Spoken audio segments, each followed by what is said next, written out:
Hey guys, I just wanted to do a real quick video on a couple rifles that I really enjoyed putting together, but I never got them out to shoot them.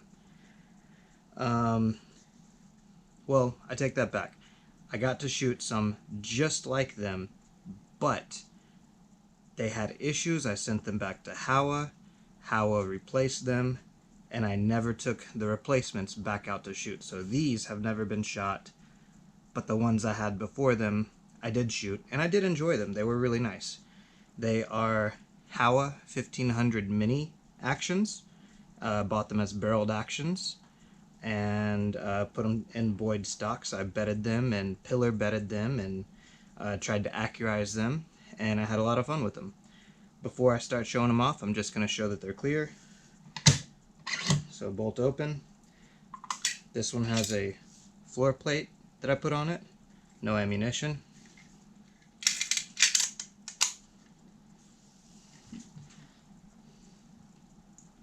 This one is still magazine fed. Take the mag out. Nothing in the magazine. Nothing inside of it.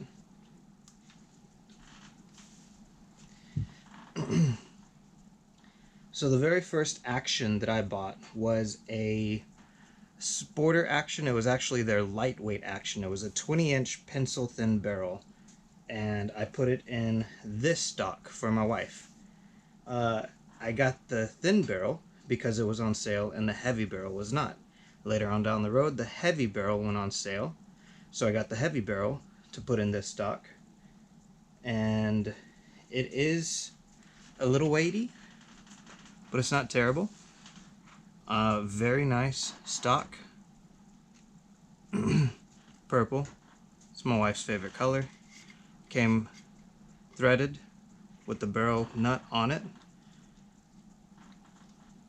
I have a outer impact rail, and I just threw this on there just to get it off the ground. It's a Vortex HST scope. It was my first nice scope, but I no longer really care to shoot it. I like the Arkans a lot more than this one. Anyway, like I said, it's just thrown on there. The nuts are just barely hand tight. Now with that 20-inch Sporter barrel, whenever they replaced it, they could not replace it with another 20-inch pencil thin barrel. So I got I believe this is a 22-inch thin barrel. And like I said, I haven't shot it. I imagine it shoots just the same. It shot really well before. Another Boyds stock. I believe this is a Spike Camp. The other one's an @1. Oregon Gunsmithing bottom metal. Really nice bottom metal. Nice aluminum follower. Goes in really nicely. Both of these are chambered in 6.5 Grindle. The actions and barrels themselves, I never did anything with. They're exactly as they come from the factory. The bottom metal on this one, I didn't mess with at all. I smoothed it out a little bit just so that it would feed a little better. I was noticing it was a little rough on the inside, so I kind of sanded it a little bit, smoothed it out so it would feed. Also, I reload, so I didn't want it tearing up my brass going into the chamber.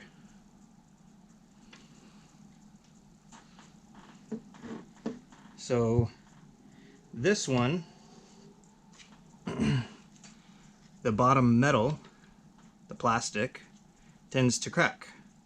And so what I did on this one is I melted some spacers, some metal spacers, I think they're steel, I'm not sure, inside of it, so that when I tightened it down, it's metal from the screw, metal on the spacer, metal inside, because it is pillar bedded, all the way to the metal on the action.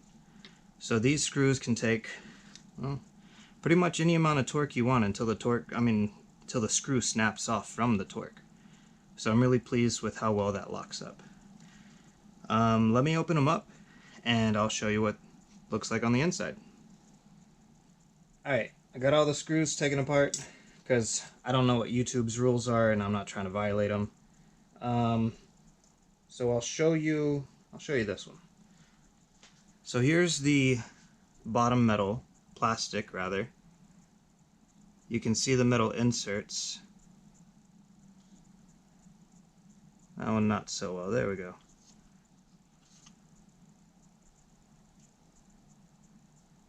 And that takes all the stress off the plastic. All the plastic is doing is just being held in place, and it's holding the magazine, keeping the magazine from coming out. So there's no more stress on this. It's not going to crack on you, and you can really torque the action down to a good spec where you're not going to worry about it walking on you. Let me get this action out.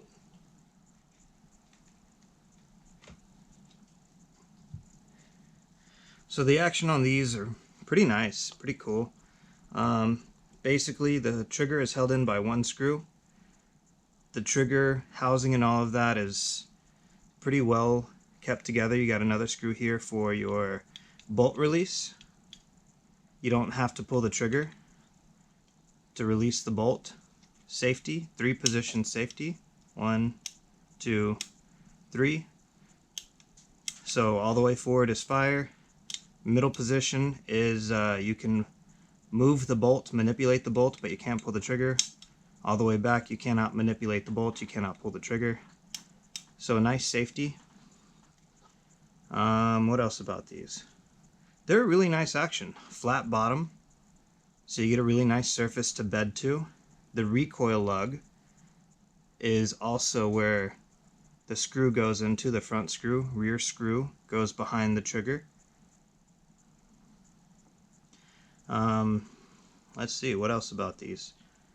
They're just a really cool action to buy and build something on. Here is the stock and all the work I did on it. First, you can see it is pillar bedded. I used the Brownells bedding.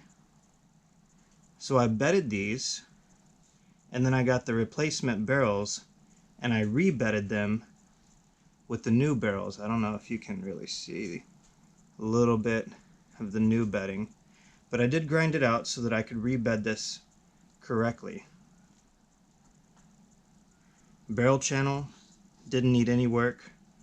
I originally bedded the first inch or two and then I went back and I ground it out so it is not touching forward of where the recoil lug is. Yeah, I mean, otherwise it's a nice laminated stock.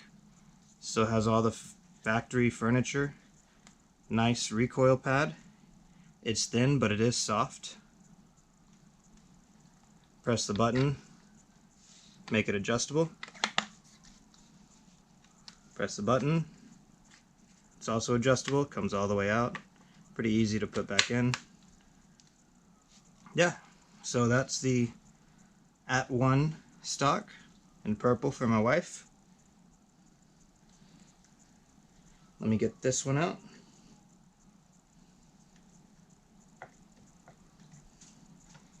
Sometimes it's easier just to pull from the scope.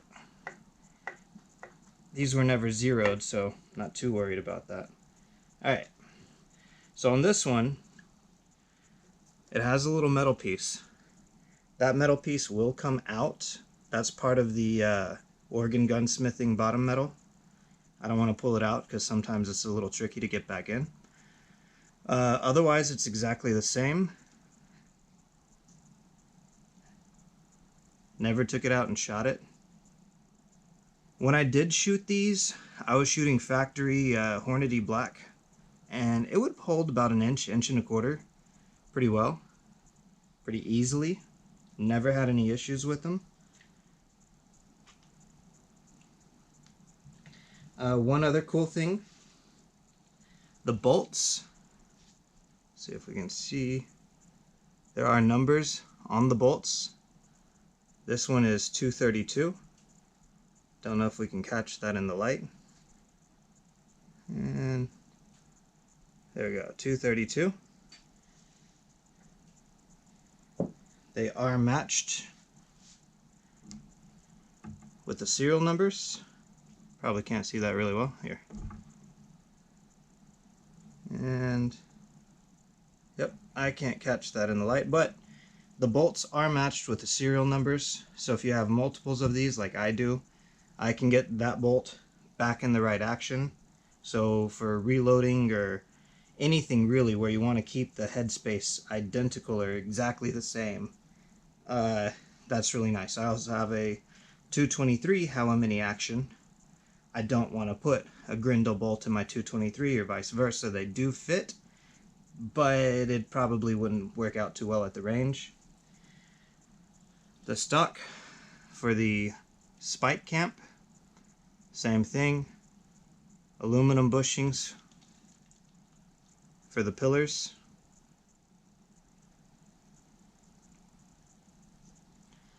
Same bedding. Again, I bedded the first 1.5 inches, maybe 2 inches, and then I went back and I ground it out when I rebedded these. Nice fleur de lis. It's stippled, little diamond in there. I got this texturing thinking that they would do the grip as well. I was a little disappointed that they didn't. Same exact butt pad on here as on the @1. They're interchangeable. I have a thicker pad, but with the light recoiling 6.5 Grindle, I pulled it off. I'd rather put that on a heavier recoiling rifle. I do have some other ones. I was buying a lot of Boyds stuff for a while, and I've recently moved on. But again, part of the reason why I'm selling these is because I'm starting to buy nicer, more expensive things. Not that these aren't nice, they're just not as nice. I shouldn't say that. Take that back. It's not that these aren't nice. These are very nice. They required a lot of work to get them where they are. I really wanted them super accurate. They are really accurate. Like I said, I haven't shot these, but when I had them before, they shot really well. I never got around to hand loading for them to try and really squeeze what I could out of them. Hornady Black only gets you so far. But yeah, I mean, these things are awesome. Another reason why I'm selling them, again, it's not because they're not nice. They are nice. These are push feed bolts. So the bolt pushes on the cartridge. The extractor has to jump over the case rim in order to engage it, and that's just a little bit of resistance. So every time you chamber a round, you're pushing on the gun a little bit.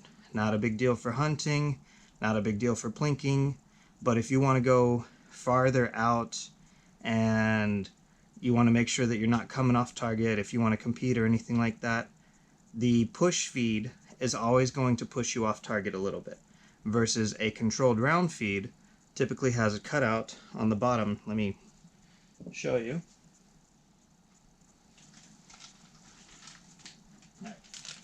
So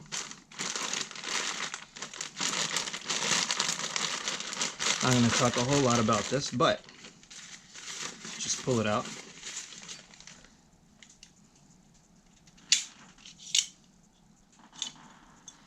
A controlled round feed bolt is pretty flat on the bottom. I don't know how well I'm getting that in the camera. But it's designed so that when the cartridge rides up it, it's not having to go into anything. The case slides up underneath the bolt head. In fact, let me get a case. All right. So this is a 6-arc. It's a PPC style. Actually, that's not 6-arc. It's 7.62 by 3.9 that was fireformed into 6-arc. But it's a PPC size head, case head. This is a 441 bolt face. So when it's feeding, it just rides up the bolt face, up underneath the extractor. There is no ejector inside the bolt face. The ejector is part of the receiver. Let's see. Here we go. So it's in there. I don't know if you can see it sticking out. Yeah, a little piece of metal sticking out in there. So that is what pushes the cartridge out of the bolt head and launches it. However hard you pull it back is however far it's going to get launched. But anyway, when you are pushing the cartridge in with a controlled round feed, it slides right up into the bolt face and holds onto it. And then you cock it. The extractor is not having to jump over the rim of the case as it is in here. With the Howa push feeds or any other push feed style bolts, it pushes the cartridge in and then it gets to a point where it has to force its way over the extractor, which I can't even do by hand. I can slide it under, but once you slide it under, now you have the ejector constantly trying to push that out of the bolt face. So those are a couple reasons. These are fantastic actions. I would just rather have a controlled round feed action over the Howa Minis now. Unfortunately, I don't know of a lot of controlled round feed actions still in production based on the mini actions. CZ did away with the 527, and I absolutely hate that they did that. They have like a CZ 600 or something now. I haven't even looked into them. I'm just super disappointed that they did away with the 527s. So, yeah, I've moved on to custom actions because that's what I like now. They're super smooth, and I have absolutely zero complaints. So yeah, anyway, I'm going to oil these down. So I go through every 6 months or so.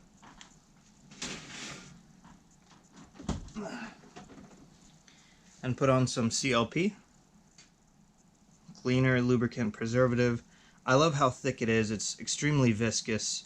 It really clings to the metal surfaces and stays on there a long time. I put them in the bores if I'm not shooting them for a long time. I'll put a wet patch through the bore and I'll just leave it. Before I go shoot, I come back. I run some more through the bores just to kind of soak it up and wet whatever's inside of there. I run some alcohol through it or clean everything out of it. And then I go shoot. And then when I come back, I clean them and I put more CLP break free in it. The stocks, I use Renaissance wax. It is a wax. I really like this because again, it stays on the stock and I store it for a long time.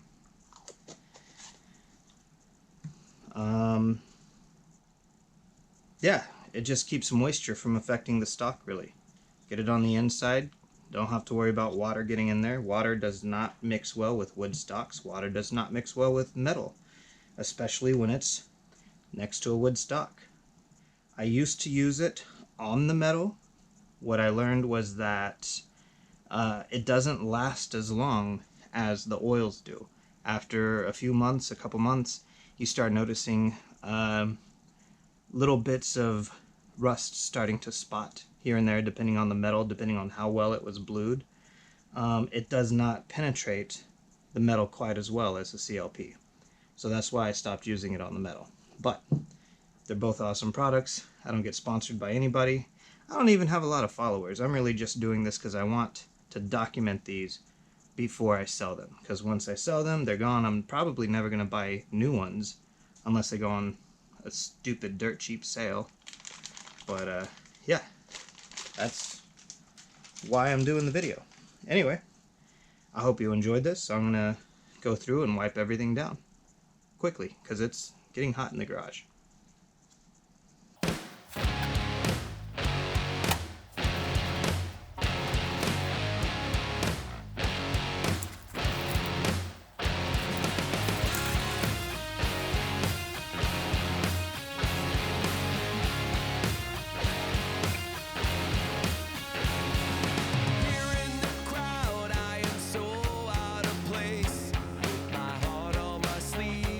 Smile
Sometimes, all you need is a little bit of confidence. Sometimes, just a little bit of self-respect. Now it's my time to step out of my comfort zone, take a chance. When I saw you coming out of the school that day, I knew you'd never be mine. Never. It's just me in my own skin. Me in my own skin. Nobody's buying my lies, but that's no surprise. It's just me in my own skin.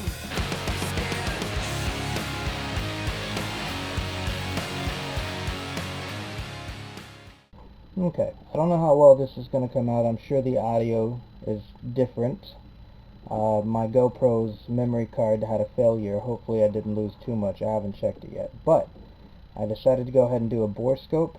This is the 20-inch heavy barrel. This is the chamber. Nice clean chamber. Like I said, I have not fired these. You can see the shoulder area around the mirror. Going into the neck. Very clean. There's where the chamber itself starts. Rifling. Very clean. So one thing I did do was clean the barrels out really well. I like to run JB bore paste. It kind of helps break them in a little bit.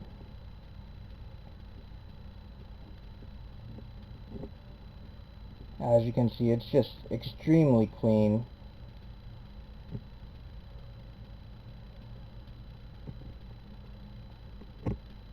No issues at all.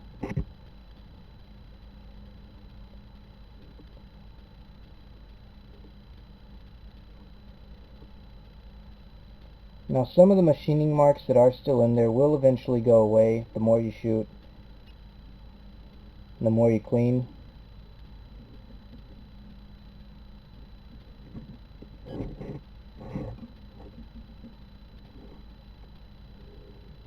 I just ran a patch through, so there might still be some stuff from the patch in there.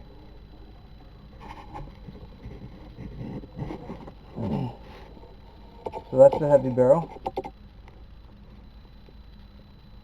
Let's check out the sporter barrel. Okay. Chamber area. Again, shoulder. Neck. There's where the rifling starts. It's almost identical.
Alright.